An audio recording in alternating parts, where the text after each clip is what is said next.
이제 어느 정도 영어에 대한 자신감이 있으신 분들도 어느 정도 공인 영어를 몇 번 정도 공부해 봤다 라고 하시는 몇몇 분들을 제외하고는 보통 이제 많이 질문하시는 것들이 무엇이냐면, 선생님 영어는 무엇부터 시작해야 될까요? 라고 생각하시면서 가장 먼저 건드리시고 가장 먼저 강의를 듣고 이걸 그래도 가장 먼저 해야지 라고 생각하시는 게 보통 단어와 문법입니다. 영어를 공부하기 위해서는 기본적으로 문법적 지식과 문법적 개념이 있어야지만 내가 할 수 있겠지라는 생각들을 가지고 아주 열심히 문법과 단어는 뭐 기본적으로 알아야 된다고 생각하시니까 단어들을 열심히 초반에 하시는 것들을 굉장히 볼 수 있습니다.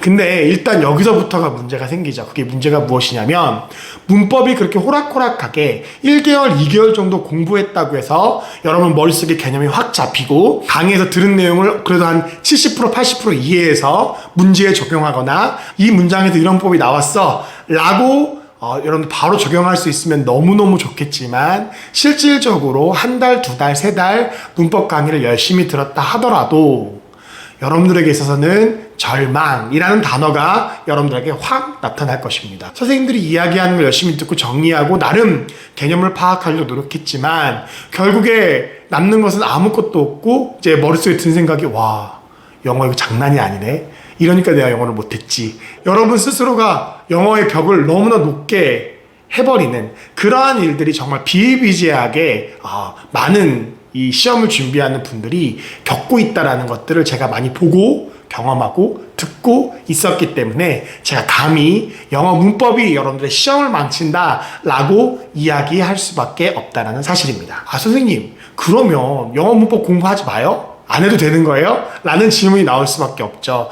제가 그 말씀을 드리는 것이 아닙니다.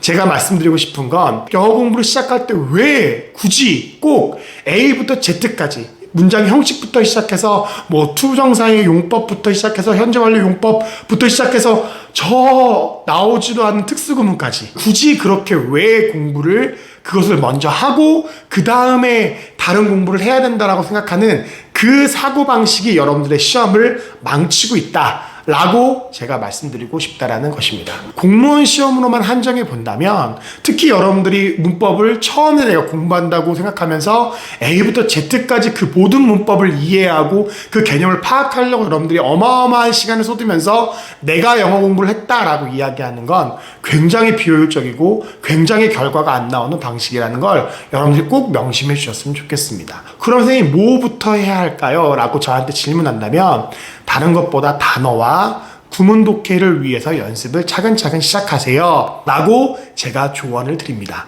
구문 독해라고 하는 건 무엇이냐면, 처음 보는 문장을 내가 어떻게 해석할 건지를 배우는 단계가 바로 구문 독해입니다. 문법을 공부함에 있어서 먼저 구문 독해를 할 수 있도록, 내가 처음 보는 문장을 읽고 이해할 수 있도록 그 연습을 하기 위한 기본적인 문법적 지식을 먼저 익힌 다음에 그 문법적 지식을 가지고 그 문장을 해석해보고 또 다른 문장을 연습해보고 나서 그 다음에 문법 공부를 해도 여러분 절대 늦지 않습니다. 특히 2025년도 바뀐 영어 시험 문제에 있어서는 이 부분이 더욱더 중요합니다. 먼저 여러분들이 가장 먼저 해야 될 건 기본적으로 구문을 어떻게 보고 이 구문을 어떻게 파악해야 될까, 그리고 이 구문을 파악하기 위해서 내가 기본적으로 알아야 될 문법이 무엇일까 라는 부분들을 먼저 공부하시는 게 여러분들에게 굉장히 중요한 포인트라는 사실입니다. 그 인강에서 나오는 모든 문법 강의를 듣고 이해하려고 노력하지 마세요. 여러분들 그 문법 강의를 다 듣고 나서 여러분 문법 문제 풀 수 있을 줄로 착각하시면 안 됩니다. 문법 문제 뭘 물어보는 것 자체도 모르실 거예요.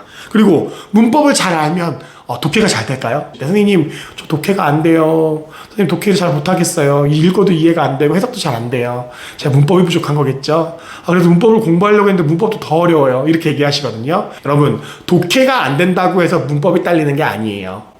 여러분들이 구문 독해 실력이 없을 수도 있고 단어 실력이 부족할 수도 있고, 그 다음에 영어를 한국말로 바꿨을 때 한국어적인 실력들이 여러분 부족할 수도 있어요. 여러 가지 요인들 때문에 독해가 안 되는 건데, 절대 그 많은 요인들 중에 문법이 안 되기 때문에 독해가 안 되는 경우는 정말 희박합니다.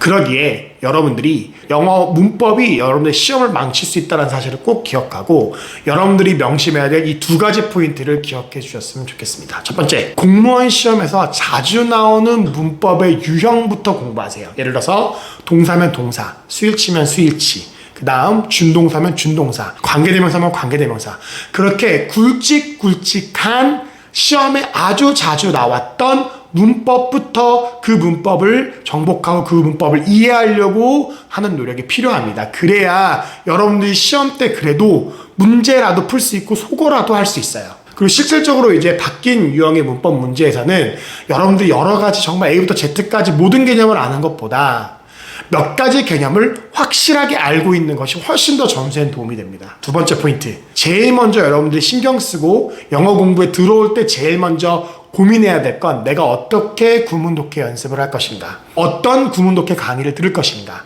그리고 내가 단어는 어떤 식으로 채워가면서 외울 것인가, 그리고 그것들을 잘 커리큘럼을 만들고 그것들을 잘 준비해야 여러분들의 영어 실력이 느는 것을 여러분들이 눈으로 확인할 수 있다는 사실입니다. 제가 이 두 부분을 정말 많이 질문을 받고 정말 많이 경험하기에 과격한 것 같지만 제목을 영어 문법이 시험을 망친다 라고 단 이유가 바로 이것입니다. 여러분들 꼭 제가 오늘 말씀드리는 포인트를 잘 기억하셔서 시험에 망하는 그 태클을 절대 타지 않기를 간절히 부탁을 드립니다.